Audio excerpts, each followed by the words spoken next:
Hello students and welcome to EPG Pathshala.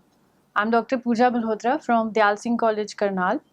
Today we are going to talk on module Controlling Process and Types from the paper Principles and Practices of Management. After completing this module, the students will be able to understand the concept and meaning of controlling, understand the features and characteristics of controlling, describe various types of control, and you will be able to understand the controlling process.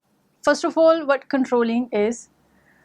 Controlling is the last and an important function of managerial process, which is executed after planning, organizing, staffing, and directing. Under planning function, future activities are decided in advance. Once the activities are decided, the second function of management is organizing, which aims at implementation of various activities decided in planning by providing all necessary resources through an organizational structure. The organizational structure sets out the authority and responsibility relationships between superiors and subordinates. The posts created by the organizational structure are filled through the function of staffing. The next step comes is the directing, which means providing guidance to all the people working in the organization. And at last, the organization has to ensure that all the activities which were being planned under the first four functions of management are being performed as per the plans or not. The performance of work is assessed and compared with plans, and if there are any discrepancies, they are sought out. Remedial action is taken immediately to avoid any adverse situation, and this function is known as controlling. Hence, we can say controlling refers to a process which consists of various steps to ensure that the performance of organization is according to the plans. In management, control refers to assessing the progress of work from time to time so that the actual progress of work is according to the expected progress. And if actual progress is not in accordance with expected one, deviations are found out. And to remove these deviations, corrective action is taken so that the mistakes are not repeated. Control is applicable to all business functions, for example, finance, purchase, production, marketing, materials, cost, quality, etc. So, different authors and scholars have defined controlling differently. So, let's talk about some of the definitions given by some renowned authors. In the words of Philip Kotler, control is the process of taking steps to bring actual results and desired results close together. If we look at the another definition, which is given by Coons and O'Donnell, he defined controlling as the measurement and correction of performance of activities of subordinates in order to make sure that enterprise objectives and plans devised to attain them are being accomplished. So in nutshell, from these definitions, we can say that controlling is a managerial activity which brings the actual results closer to the expected results. It is concerned with setting performance standards, measurement of actual performance, comparing the actual performance with standards, and if there any arises deviations, then taking corrective actions to remove these deviations. Let's discuss the nature or characteristics or features of the controlling process. The main features which we can discuss are fundamental managerial function, pervasive function, controlling as a continuous process, controlling as a universal process. It's both the beginning and the end of the management process. It is forward-looking. It is action-oriented. It is a goal-oriented function. Controlling is a dynamic process. It is a positive process. Information is the main guide to controlling. Emotional and motivational implications. It has a wider scope and it includes control of actions and behaviors. So now let's discuss these characteristics or features of controlling one by one. The first main feature of controlling is controlling as a fundamental managerial function. Management as a process, we know it includes various activities like planning, organizing, staffing, directing, and controlling. Out of all these functions or activities, controlling is the most important function, because without controlling, all other functions are meaningless. In its absence, it will be difficult to determine what we want to do and what is being done. Hence, controlling is a fundamental managerial function. The next characteristic of controlling is it is a pervasive function. That means it is being performed at all managerial levels. Every manager has to control the activities and behavior of subordinates. The scope of control may differ at every level of management. As we know, there are 3 levels of management. The top level managers, they perform administrative controlling, keeping in view the plans and the policies of the organization. The middle level managers implement the policies and plans of the organization by way of controlling, and the lower level managers control the actual work performed by the subordinates. The next characteristic of controlling is that it is a continuous process. Control is not performed once or twice. It is needed at all times. It is a continuous activity because the performance of the work has to be assessed on a continuous basis. The performance standards have to be changed or revised as per the changing situations.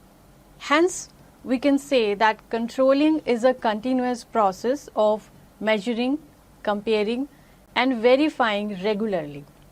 The next characteristic of controlling is universal process. The control process and its components are universal. That means the control process remains same regardless of the location in the organization or the activity involved. Every control process includes main 4 steps, that is fixing the standards, assessing actual performance, comparing actual performance with standards, and finding deviations, and taking corrective actions to remove these deviations. The next feature of controlling is that it is both the beginning and the end of the management process. The need of control arises both at the beginning and at the end of the management process. The management process starts with planning and ends with controlling. Now, to perform control function, standards are to be fixed, which are laid down in planning. That means they are a part of planning function. In this way, the process of management starts with planning, which is also the first step of controlling. On the other hand, to achieve the standards already determined comes under controlling, which is the last step of the process of management. Hence, in this way, we can say that controlling is the beginning as well as the end of the management process. The next feature of controlling is forward-looking. Controlling is forward-looking function, though it is also looking back function, because under control, actual results are compared with predetermined standards, but it is forward-looking also. Under controlling, when actual results are compared with expected ones to find out the deviations and corrective action is taken, this corrective action is taken with reference to future so that the mistakes do not happen again in future, and also it provides standards for future performance. Hence, we can say that control looks forward also. Next feature of controlling is it is action oriented. Controlling is an action oriented function. It involves taking corrective action to achieve predetermined results. Control is not only concerned with measuring performance, it also takes corrective actions for correcting the deviations coming out of desired performance. Hence, control is an action-oriented activity. Control is a goal-oriented function. It is concerned with accomplishing or achieving the organizational goals. It aims at taking actions which result in achievement of desired goals. Though it should be remembered that control is not an end in itself, it is just a means or a method to achieve the desired goals. The next feature of control is that it is a dynamic process. Control is a dynamic process rather than a static one. It is concerned with continuous review of standards in view of changing circumstances and comparing results with the standards to achieve the desired goals. Hence, control is dynamic process which keeps on changing with changes in situations or circumstances. The next one is the control is a positive process. It is a positive process because it is concerned with making things happen as desired. It should not be viewed as negative. It does not mean to accuse the employees or acting as a hindrance or interfering in their work. Its purpose or its aim is to inspire them to achieve the desired results or the desired goals. Hence, it should be taken as a positive process. The next feature of controlling is that information is the guide to controlling. That means the main key factor in controlling is information. Controlling depends mostly upon timely availability of sufficient information about the progress of actual work. The information related to actual performance and set standards and their difference help the managers to take necessary action on time. Hence, an efficient system of control depends upon a well-designed information system. The next feature of controlling is regarding the emotional and motivational implications. That means control function has both emotional as well as motivational impacts upon employees. Some people who take control as a restrictive tool feel that control is a burden and they always remain in stress, while others take control as a motivational act because they know that their performance will be measured and recognized by the management in case of good results. Hence, it impacts both emotional as well as motivational aspects. Next is that control has a wider scope. It includes all aspects of performance like quality, quantity, cost, time, etc. Hence, it can be applied in any area or in any field. The next feature is regarding control of actions and behaviors. Control does not aim at controlling the people and their freedom. Its main purpose is to control the actions and behavior of human beings and regulating them towards the achievement of organizational objectives. So after discussing the features of controlling, now let's talk about the types of control. We can divide control into main two categories: direct versus indirect control and physical versus financial controls. If we talk about direct versus indirect control, regarding direct control, various control measures like cost control, quality control, budgetary control, these are known as direct control techniques because the results can be directly compared in this case. On the other hand, if we talk about indirect control, it means devising a control system whereby control is automatically maintained. The second main category of control is physical versus financial control. As far as physical control is concerned, physical control involves control over quality and quantity. The output standards may be fixed in terms of per day or per man or in any other way which can be measured. Similarly, we can also fix quality standards like hardness or softness of the product in terms of characteristics of the products. The second is financial control. Financial controls are done when these are expressed in terms of monetary value like cost per unit of output or sale price per unit, etc. So sometimes physical and financial controls can also be applied jointly as we do in case of budgetary control. In case of budgetary control, physical as well as financial standards are fixed in advance and actual performance is compared with the fixed standards to find out deviations. Beside these main two categories, the control can also be categorized on the basis of various activities of the business enterprise, such as inventory control, sales control, credit control, personnel control, production control, capital expenditure control, or safety control, etc. So this control is related to a specific activity or aspect of business organization. So as discussed earlier, control is a process which involves various steps which remain same irrespective of the activity involved or its location. A control process involves various steps which are essential for effective implementation of the planning. So these steps we can mainly classify into four major parts. First of all, fixing standards. The second is measurement of actual performance. Then comparison of actual and standard performance. And last, correcting deviations from the standards.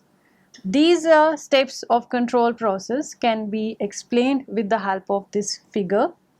This figure shows the control process. It basically includes the four steps of control process can be further divided. The first step of control process starts with setting performance standards. When performance standards are set, after that actual performance is measured.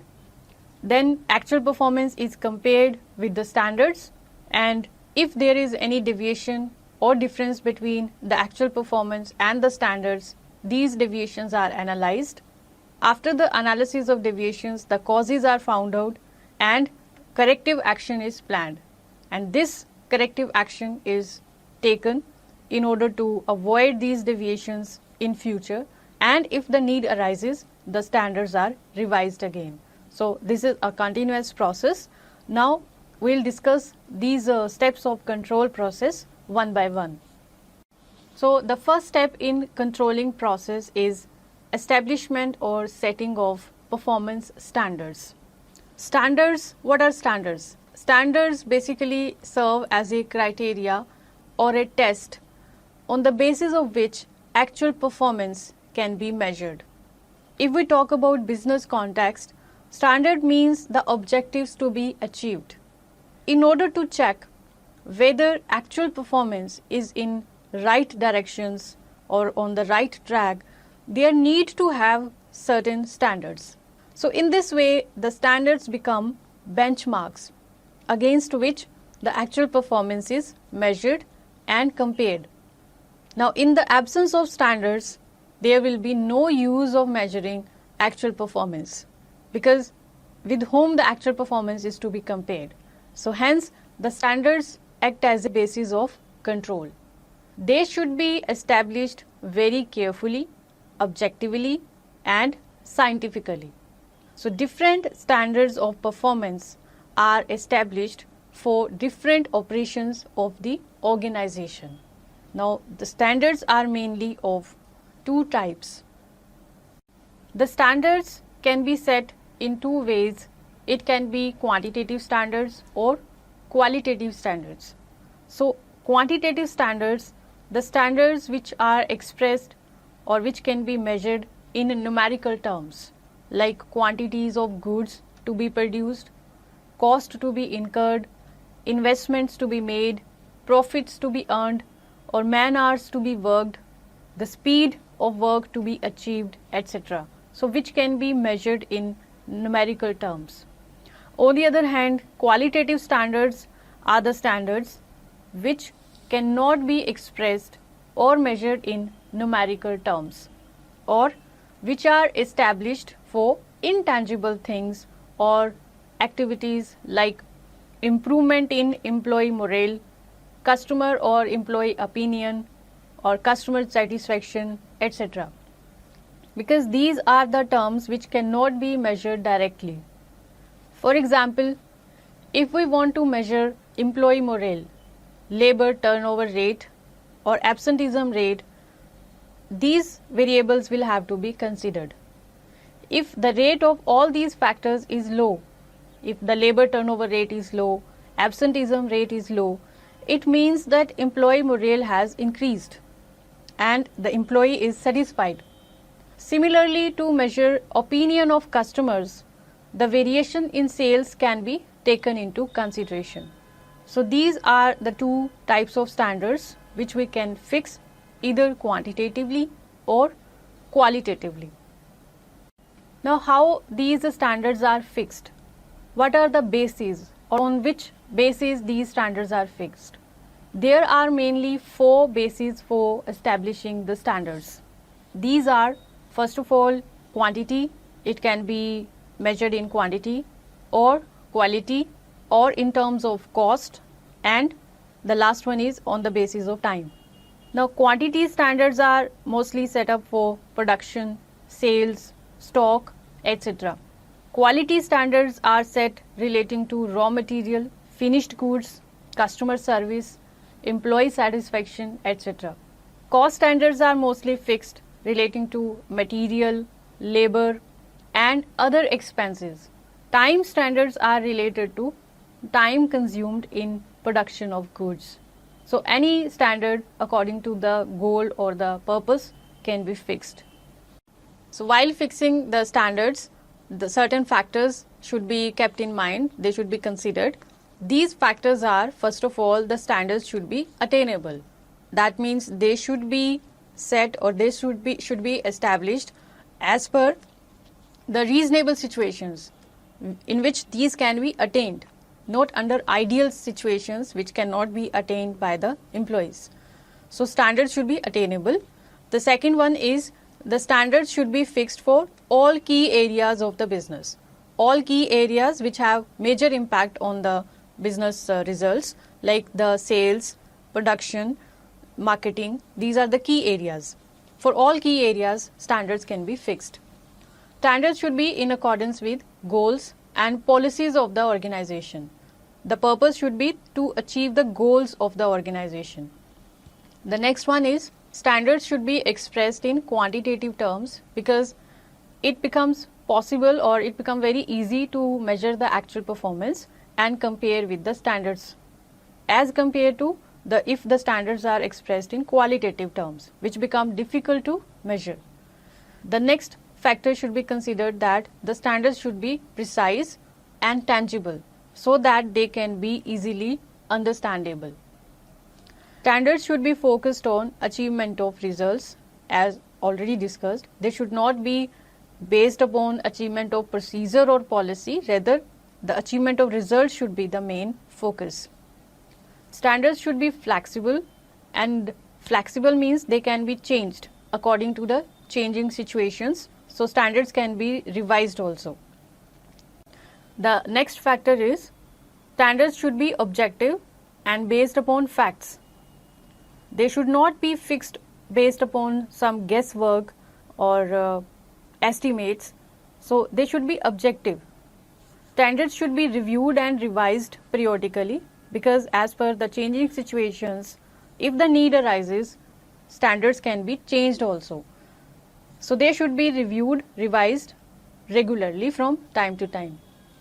The next factor is standards should be set in consultation with the employees, because these are the employees who have to achieve these standards. So if they are fixed in consultation with employees, it becomes very easy for the employees to achieve these standards.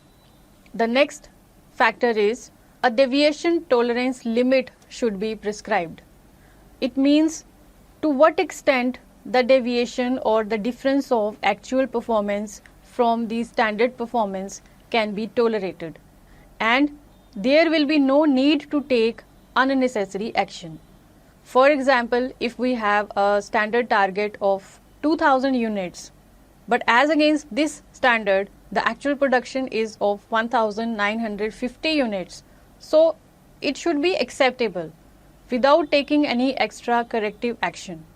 So a tolerance limit should be devised or prescribed for deviations. And the last one is, standards should be capable of achieving with reasonable cost, time and efforts. The second major step of controlling process is measurement of actual performance. After setting the standards, whether quantitatively or qualitatively, the second step of controlling process is to measure the actual performance of various individuals, groups or units.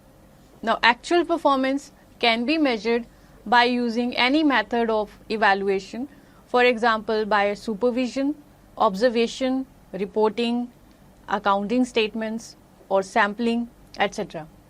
Actual performance should be measured according to the fixed standards. That means in which the standards were fixed, only in those units the actual performance should be measured. The performance should be measured in quantitative terms if the standards have been fixed in numerical terms. For example, if the standard is prescribed as number of units per hour or the quantity of goods to be produced, then the information relating to actual performance is same terms can be easily measured. Managers should select the methods and time of measurement very carefully. Actual performance can be measured either during the course of its operation or even after the actual work is completed.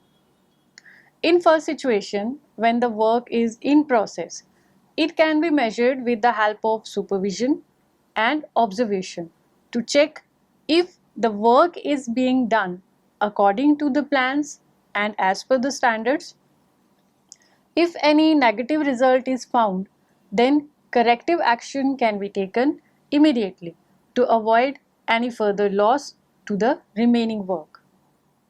However, in the second situation, when work has already been completed, in case of any negative result, corrective action can be taken only for future work and the loss cannot be compensated. So, there are certain points which should be kept in mind at the time of measurement of actual performance. So, there are certain points which should be kept in mind while measuring the actual performance. These are, first of all, the units of measuring performance should be same as were set at the time of fixing the standards. The second is, the facts and figures relating to performance of work should be as far as possible true. The figures should be continuously prepared and collected from time to time, and time of measurement of performance should neither be too short nor too long. The third step is comparing actual performance with the standards one. Once actual performance has been measured, the third main step of control process is comparing this actual performance with the fixed standards of performance. Now it includes two main steps. First one is finding out the extent of deviations. Deviations means the difference between actual performance and the standards one. And second is identifying the causes of these deviations. The comparison of actual performance with the standards will be easy when standards have been fixed numerically, as we have already discussed. In all other cases where results cannot be measured quantitatively, techniques like personal observation, inspection, etc. can be used for evaluation. The managers can find out deficiencies or deviations in actual performance from the fixed standards. Now these deviations or deficiencies are of two types, positive and negative. When the performance is less than the fixed standards, it means the negative deviation. On the other hand, when performance is more than the fixed standard, it is the positive deviation. Though it is also very important to analyze the causes of negative deviation, it is equally important to examine the causes of positive deviations. In the fourth step is analyzing deviations. The deviations coming out of comparison of actual performance with standards are analyzed. If there are no deviations, then there is no need to take any action regarding this. The control process will end here. But if the standards are not achieved and the actual performance is below the standards, it will be checked if deviation is acceptable, that is, if the deviation is within deviation tolerance limits, then again there will be no need to do anything, and hence this can be avoided. However, if the deviation is large and not acceptable, it is beyond the tolerance limit, they should be reported to management, and finally the causes of such deviation will be identified and responsibility will be fixed accordingly. The standards will also be reviewed. If the standards are found to be wrong, these will be revised and new standards will be formed. Now there are two main principles which guide the analysis of deviations. The first principle is the principle of critical point control. As per this principle, only those activities should be determined which have an important impact on performance. These are also known as the key result areas. Managers should pay more attention to those activities only where negative deviations can bring major loss to the enterprise and should avoid small and insignificant activities. The second principle is the principle of exception. According to this principle, the manager should focus on more important deviations, whether good or bad.